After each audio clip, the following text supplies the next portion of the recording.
ये पशुओं जैसा आचरण करने वाले भजन नहीं कर सकते। ये जो कहते हैं ना भजन में मन नहीं लगता, पवित्रता चाहिए। अब ऐसे पशु की तरह शौच हो लिए, उठे चल दिए, ऐसे नहीं। पवित्रता, शौचाचार का निर्वाह कीजिए। लघु शंका भी जाइए तो जल लेकर जाइए। इंद्री का प्रक्षालन, फिर हाथ का प्रक्षालन, फिर 3 बार आचमन, राधा वल्लभ श्री हरिवंश, राधा वल्लभ श्री हरिवंश, जैसे शास्त्रीय विधान में केशवाय नमः, नारायणाय नमः, माधवाय। पवित्र रहिए। देखो भजन कैसे नहीं होता। मिट्टी जल आदि से बाह्य शरीर की पवित्रता और छल कपट के त्याग से भीतर की पवित्रता बढ़ती है। गुरु से कपट यह सर्वनाश का लक्षण है। अगर तुम में कोई दोष है, गुरुदेव पूछ रहे हैं, तुमने ऐसा अक्षरशः जैसा हृदय में वैसा बोल दे जी, अब चाहे दंड दो चाहे क्षमा करो, ये आपका विषय। पर सत्य बात यह कि मेरे हृदय में ऐसी पाप वृत्ति थी, मैंने ऐसा किया या ऐसा करने का हमारे संकल्प बन रहा है। गुरु से कपट नहीं। अंदर कपट रखोगे मन मलिन हो जाएगा, भाग जाओगे, माया घसीट ले जाएगी। जो गुरुदेव ने उपासना दी है उसी का केवल अनुष्ठान। समय कहां आपके पास और के लिए? कहां समय है? प्रियाजू के सिवा हमारे पास समय कहां है?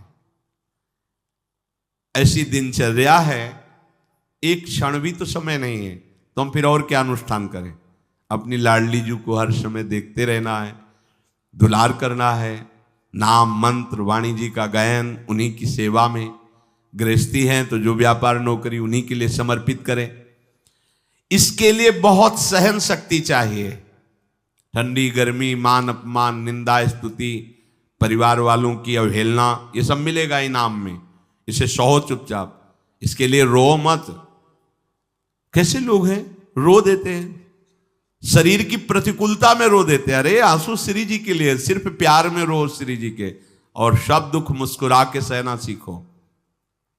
मौनम, वाणी को बहुत संभालिए।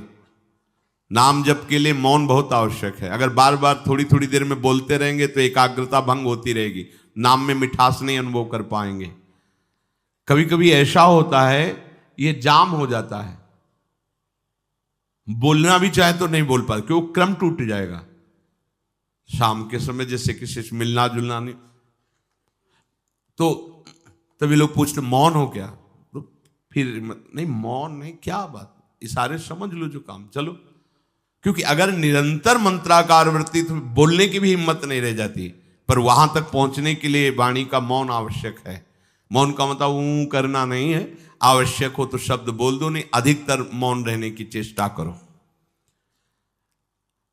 जो आपको मार्ग मिला है, कई बार वर्णन किया है कि सत्संग में जो शब्द आपको लगते हैं तो डायरी में लिखना चाहिए, या याद कर लो, बाद में लिख लेना जाके। और अपने लिखे हुए सत्संग के वचनों को रोज स्वाध्याय करना चाहिए। अमुक तारीख के सत्संग में ये पॉइंट, और उनको बार बार, ऐसा नहीं कि आपको ही कह रहे हैं, जहां जहां संत मिले जो जो बोले उनके सामने तो लिखा पड़ी नहीं, पीछे हट के लिखना। 2 डायरी हैं, एक सन्यास की है, एक वैष्णव मार्ग। दोनों को, गुरुजनों की, महापुरुषों की वाणी को एकदम एकाग्रता से सुनाओ। जब अलग हटे तो सबसे पहला काम, इस तारीख को इस महापुरुष ने ये शब्द बोला, और उन्हीं का बार बार स्वाध्याय करना। क्योंकि सब शास्त्रों में कहां हम दौड़े घूमेंगे, महापुरुष जन सब शास्त्रों का सार बोलते, उसे लिख लिया। सरलता, आपका जीवन सरल होना चाहिए। छल कपट द्वंद्व, मुख में कुछ और, हृदय में कुछ और, आचरण में कुछ और, यह दुष्ट पुरुष का लक्षण है। उपासक का, शिष्य का लक्षण नहीं है। दुष्टता का त्याग करो। हृदय में कुछ और चल रहा है, वाणी से कुछ और बोल रहे हो, आचरण में कुछ और है, यह दुष्ट पुरुष का लक्षण है। साधु पुरुष का जो वाणी में वही, हृदय में वही, आचरण में है, तीनों की मिलान है, वही साधु है, वही उपासक है, वही भक्त है, जिसकी तीनों एक हो। वाणी से जो बोला वही हृदय में है, जो हृदय में वही आचरण में है। यहां वाणी से कुछ बोल रहे, हृदय में कुछ चल रहा है, आचरण कुछ और बता रहे, ये ठीक नहीं। सरलता का तात्पर्य है मन, वचन और कर्म, ये तीनों एक होने चाहिए। अहिंसा, वाणी से, शरीर से किसी को भी कष्ट ना पहुंचे, ऐसी अंदर धारणा रखो। वो अपने संकल्प विकल्प करके कष्ट भोगे उसकी बात, हमारे द्वारा किसी को कष्ट ना पहुंचे ये हमारी धारणा हो। सर्दी गर्मी सुख दुख आदि द्वंद्व हर्ष विषाद आदि जो है इनको सहना सीखो। भगवान भी आदेश करते हैं, मात्रा स्पर्शास्तु कौन्ते शीतोष्ण सुख दुखदा आगमा पायनो अनित्यास्तास्तितिक्षस्व भारत। जो इनको सह जाता है वही परम पदवी को प्राप्त होता है। थोड़ी सी गर्मी आहा, थोड़ी सी सर्दी आहा, पूरे जीवन गर्मी। पैर की त्वचा ऐसी हो गई थी कि बंबूल का कांटा टूट जाता था, घुसता नहीं था। जीवन में कभी पादुका ही नहीं, तो चमड़ी इतनी मोटी हो गई थी पैरों की। सर्दी गर्मी जैसा आप इसको, आप देखो यहां आप कौन सा स्वेटर पहनते हैं, जीवन में कभी नहीं। सर्दी में क्या होता है, यहां ये त्वचा नहीं क्या, हमें तो लगता है काफी सुकोमल अन्य अंगों से यहां की त्वचा है, कपोल नासिका नेत्र आदि। यहां क्या पहनते हो सर्दी में, क्या बिगड़ जाता है, क्योंकि अभ्यास है, गर्भ के बाद निकलने के बाद यहां कुछ ढका ही नहीं, यहां कुछ नहीं ढका तो पूरे जीवन ढकने की जरूरत नहीं। और अगर पूरे अंगों में न ढका होता तो पूरे जीवन ढकने की जरूरत नहीं। जो जंगल में दिगंबर महापुरुष रहते थे गंगा के किनारे कितने, तो उनको क्योंकि अभ्यास, और हमने अभ्यास किया कपड़े लत्ते का, तो अभ्यास हमने अभ्यास किया, एसी रूम का अभ्यास किया, गीजर से नहाने का वो अभ्यास किया, तीनों काल गंगा स्नान वो अभ्यास, कुछ फर्क नहीं पड़ा इस जड़ शरीर में। इसको जैसे रखो। तो सहने का अभ्यास, यदि माया से मुक्त होना है तो सहने का अभ्यास रखो। ये जरा में ओह बहुत गर्मी, ये नहीं उपासक, गर्मी है ठीक है, शरीर का धर्म है, तो इंद्री में ताप लग रहा है ठीक है, राधा राधा राधा।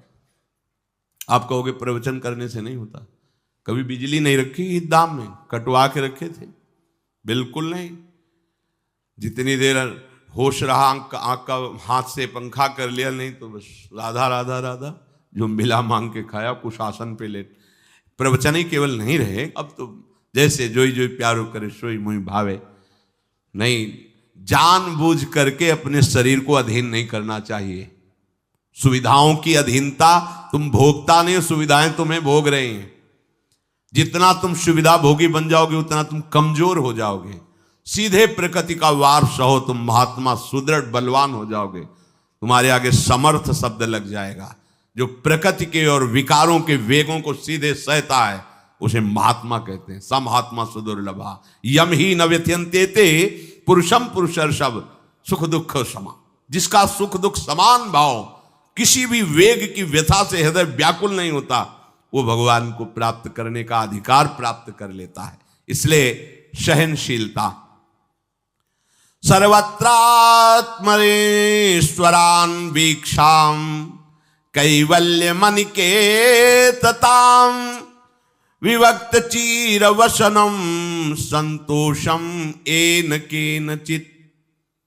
ये ध्यान रखो कि तुम कभी प्रभु से अलग नहीं हो।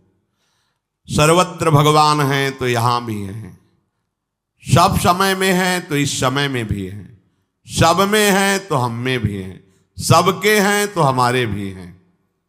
हम कभी भी प्रभु से बिलग नहीं हूं। एकांत सेवन तुम्हारा स्वभाव बन जाना चाहिए। चाहे जो हो, थोड़े समय के लिए तो एकांत बैठो।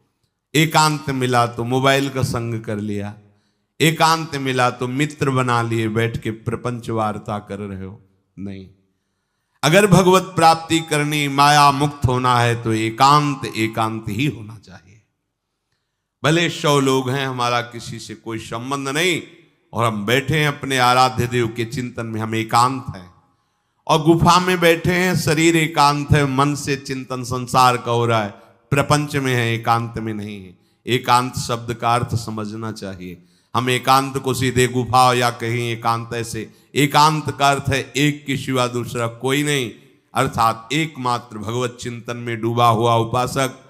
बाजार में बैठा हुआ भी एकांत है, सभा में बैठा हुआ एकांत है, और प्रपंच का चिंतन करने वाला बंद कमरे में भी प्रपंची है, गुफा में भी प्रपंची है। जहां आप रह रहे हो उसे ये मेरा घर है ऐसी भावना का त्याग कर दे। अनिकेत, ये भगवान का दिया हुआ वास स्थान है। कुछ समय के लिए इसमें शरीर निर्वाह कर रहे हैं, ये भी छूटेगा और ये भी छूटेगा। जैसे स्टेशन में बैठा आदमी आराम से, पर वो बैठा इंतजार कर रहा है कि कब हमारी गाड़ी आवे और उस पर हम यात्रा करें। बस ऐसा ही कुछ स्टेशन जैसा विश्राम है, कब मृत्यु आवे, शरीर छूटे, हम प्रिया प्रीतम को प्राप्त हो। ये न मेरा था, न मेरा है, न मेरा रहेगा। ये न मेरा था, न मेरा है, न मेरा रहेगा। गृहस्थ हो तो पवित्र वस्त्र पहने, और त्यागी हो तो जैसे मिल जाए भगवत कृपा से वैसे वस्त्र पहने। प्रारब्ध के अनुसार तुम्हें जैसी व्यवस्था मिली उसमें संतोष करना सीखो, मांग मत रखो। प्रभु की प्राप्ति के लिए खास बात ध्यान रखनी है, अपनी उपासना में दृढ़ श्रद्धा रखो और सर्वश्रेष्ठ भाव रखो, पर दूसरे किसी की भी निंदा ना करो। अगर किसी की भी निंदा करोगे तो फिर माया तुम्हें मुक्त होने नहीं देगी। मन को, वाणी को, शरीर को संयम में रखो, अर्थात भगवत भजन, भगवत वार्ता और मौन। मन का संकल्प विकल्प रहित होना, विषयों का चिंतन न करना, प्रभु के रूप का, नाम का, धाम का, लीलाओं का चिंतन करना। शरीर का शास्त्र संयम से वर्ताव करना। अब माया मुक्त होते चले जाओगे। इनमें किसी में भी त्रुटि ना हो, सावधानी रखो। अपनी इंद्रियों को सावधान रखो, किसी के दोष न देखने पावे। कोई गलत चेष्टा देखेंगे तो ये भी गलत करने के लिए तैयार हो जाएंगी। हे राजन, श्रवणम कीर्तनम ध्यानम हरेरद्भुत कर्मणः जन्म कर्म गुणानां च तदर्थे अखिल चेष्टिता। श्री भगवान के बड़े अवतार हुए हैं, बड़ी अद्भुत अद्भुत लीलाएं हैं। प्रभु का प्रकट होना, लीला करना, दिव्य गुणों का वर्णन, यदि आप इनको गाएंगे लीलाओं को और श्रवण करेंगे तो मोह की बात क्या, महामोह का भंजन हो जाएगा। बड़ी सामर्थ्य भगवान के चरित्रों की, महिमा बड़ी है। अगर इनको आप सुनेंगे, बार बार सुनेंगे, तो आपको और कोई साधन करने नहीं पड़ेंगे, अपने आप सब साधन प्रकाशित हो जाएंगे। जहां कहीं कभी भी किसी का उद्धार की बात आई है तो वो भगवत चरित्र सुनने से ही आई है। शरणागति श्रवण से ही प्रारंभ होती है, भक्ति भी श्रवण से ही प्रारंभ होती है, पूर्णता भी श्रवण से ही होती है।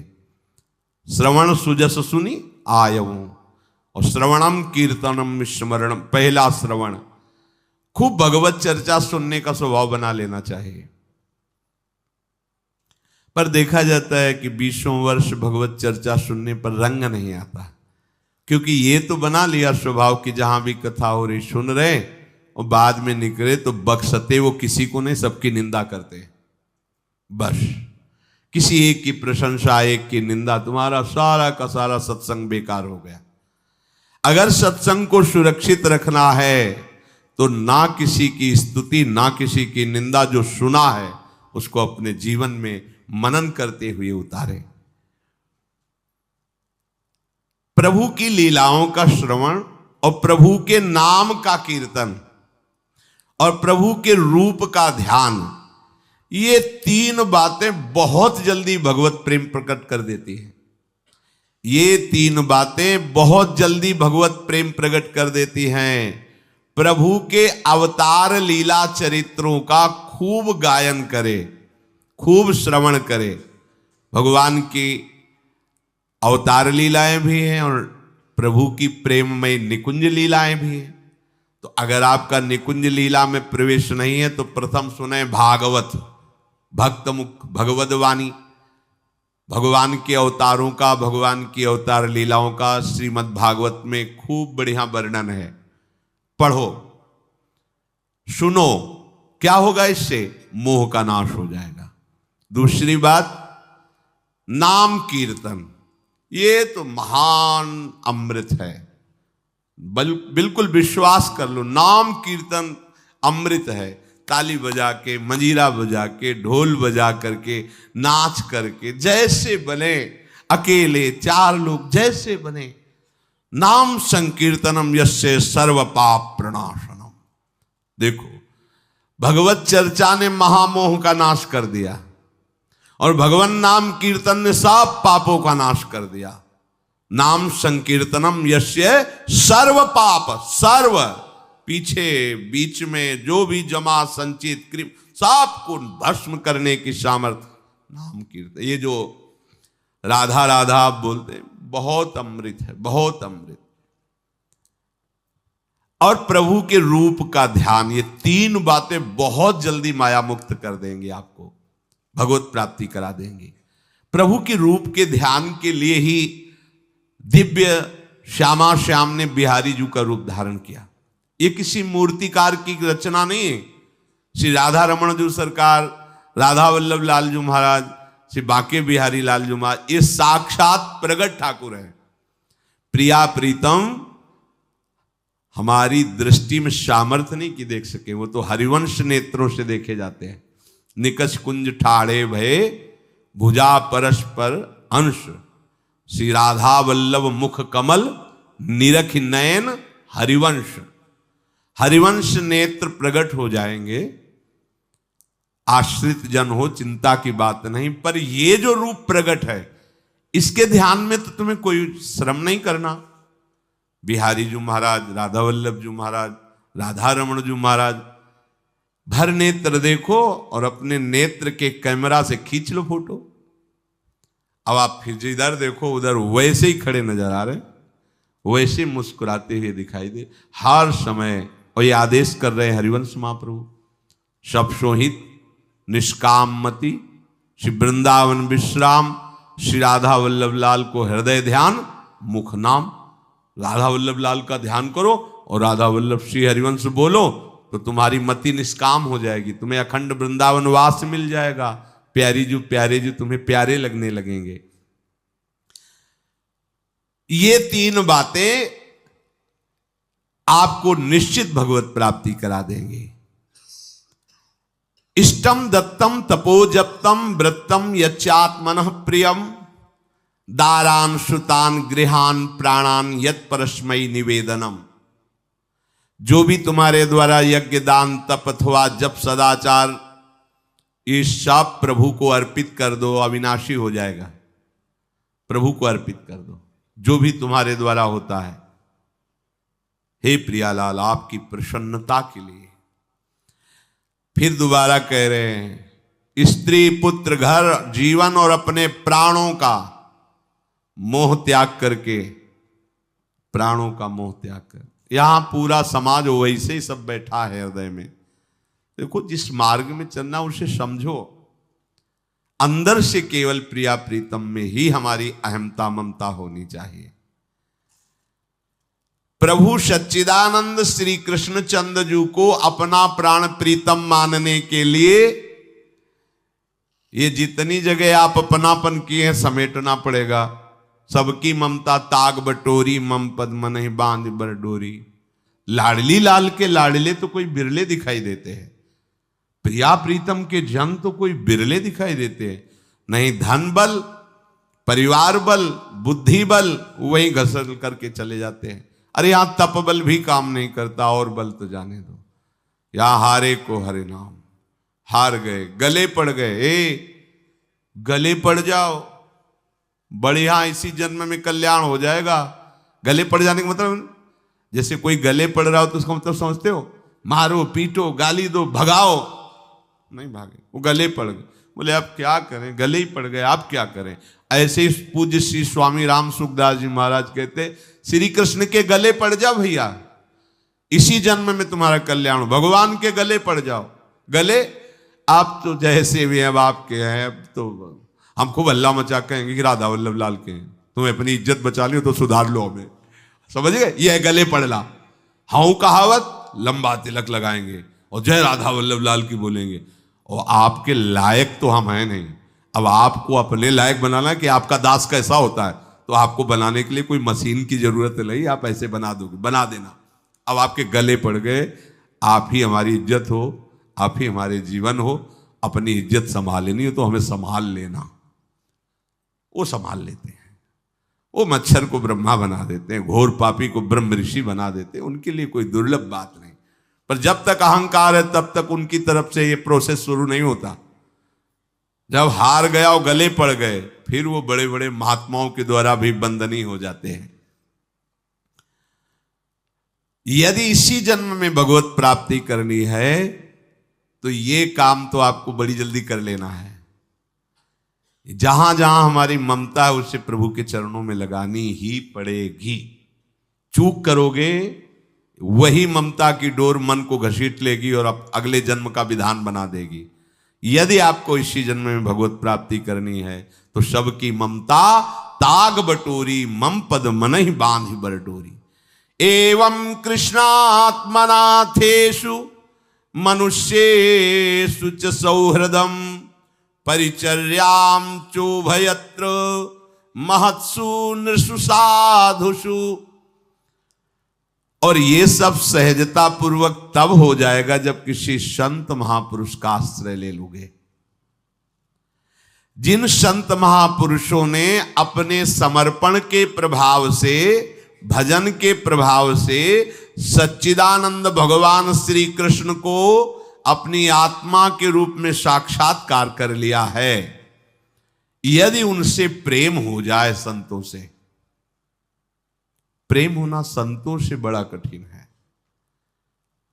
अभी कोई मुस्कुरा के तुमसे कह दे कि कई दिनों से हम तुम्हें देख रहे थे या देख रही थी, बस तुम्हारे मन को कोई निग्रह विग्रह करने की जरूरत नहीं, वो घसीट जाएगा। वो बड़े भाग्यशाली हैं जिन्होंने संतों से प्रेम किया।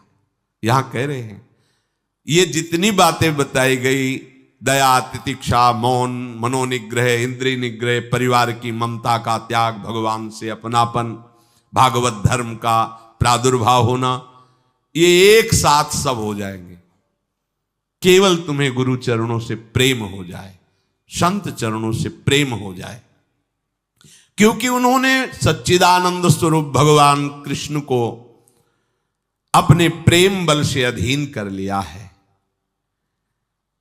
यदि परोपकारी संत जनों से हमारी प्रीति हो जाए तो हमारा स्वभाव बदल जाएगा। संतों से प्रीति है, ये तुम्हारे स्वभाव से परिचय मिलेगा। क्या? परस्परानुकथनम पावनम भगवद्यशः मिथो रतिर्मिथस्तुष्टिर निवृत्तिर्मिथयात्मनः।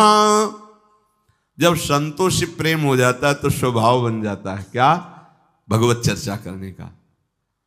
अपने लोग जब नई अवस्था में तो भिक्षा के लिए चले और आगे संत मिल गए, 2-2, 3-3 घंटे धूप में खड़े भगवत चर्चा हो रही, नीचे धूल जल रही, ऊपर से सूर्य ताप है और खड़े 2-2, 3-3 घंटे चर्चा हो। शाम की किसी बात पर छिड़ गई तो ये शास्त्र 12-1 रात्रि के बज रहे, वो प्रसंग पूरा और उसका निर्णय, रात दिन उसी की चर्चा। स्वभाव बदल जाएगा, कुछ और अच्छा नहीं लगेगा। परस्परानुकथनम पावनम भगवद्यशः, परम पवित्र करने वाले भगवान की बातें वो परस्पर करने लगते हैं। यदि संतों से प्रेम नहीं तो जहां दो मिलेंगे वहां संसार की वार्ता होगी। संत प्रेमी जब मिलेगा तो भगवत चर्चा होगी। ये पहचान है परस्परानुकथनम पावनम भगवद्यशः। आपस में इकट्ठे होकर नाम कीर्तन करना, भगवत चर्चा करना। पर मिथोरतिर, जो प्रपंची लोग हैं उनसे उनका संबंध नहीं होता। मिथस्तुष्टि, जो भोगी लोग भोगों में सुख प्राप्त करते हैं, उपासकों को उसमें नहीं। जब भगवत चर्चा होती तो ऐसी तृप्ति होती, 1 घंटा चर्चा हुई, आनंद मगन हो गए, आहा आज हमें प्रभु का यश सुनने को मिला, आज भगवत भक्त का संग, हृदय पावन होने लगता है। आध्यात्मिक शांति का अनुभव उन्हीं उपासकों को होता है जो प्रपंच वार्ता न करके परस्परानुकथनम पावनम भगवद्यशा स्मरन्तः स्मारयन्तश्च मिथौघौघहरं हरिं भक्त्या संजातया भक्त्या बिभ्रत्युत्पुलकाम तनुम।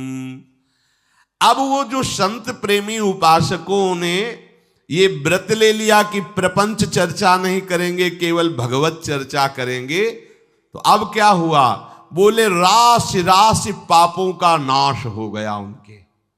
आहा, वो ऐसे श्री कृष्ण स्मरण में रम गए, दूसरों को श्री कृष्ण स्मरण कराना, स्वयं स्मरण में रमना। अब उनके हृदय में प्रभु से प्रेम का उदय हो गया। अब उनके हृदय में जब प्रेम उदय हुआ तो क्वचिद रुदन्त्यच्युत चिंतया क्वचित दशन्ति नंदन्ति वदन्त्यलौकिकाः नृत्यन्ति गायत्यनुशीलयन्त्यजम् भवन्ति तूष्णीं परमेत्य निर्वृताः।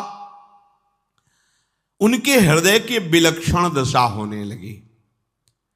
वो कभी ऐसी घोर चिंता में डूब गए कि इतना समय हो गया, अभी प्रियाजू का दर्शन नहीं हुआ, प्रियाजू हमसे बात नहीं किए।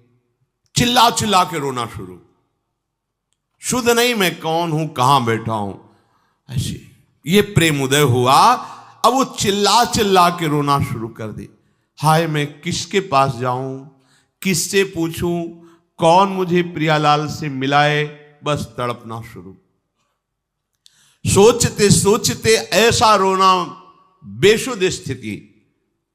उसी में देखते हैं अरे प्रियालाल तो गलबैया दिए हुए जा रहे हैं। बस ऐसा स्फुरण हुआ कि वो आनंद मगन हो गए, एकदम मन प्रसन्न, तन प्रसन्न। अभी शोकित थे, अभी आनंदित हो गए। और वो इतने आनंद मगन हुए कि लोकातीत होकर बात करने लगे प्रिया जी से। कोई है नहीं सामने, दिखाई नहीं दे रहा अन्य को, लेकिन उनके सामने प्रियालाल उनसे बात कर रहे हैं। सुना सुना करके सुंदर सुंदर पदों का गायन कर रहे हैं, राग आलाप रहे हैं। और राग में कभी ऊंचा नीचा स्वर की बात नहीं है प्रियालाल के लिए। फिर इतने आनंद में भर गए कि नाचने लगे, झूम झूम करके नाच रहे।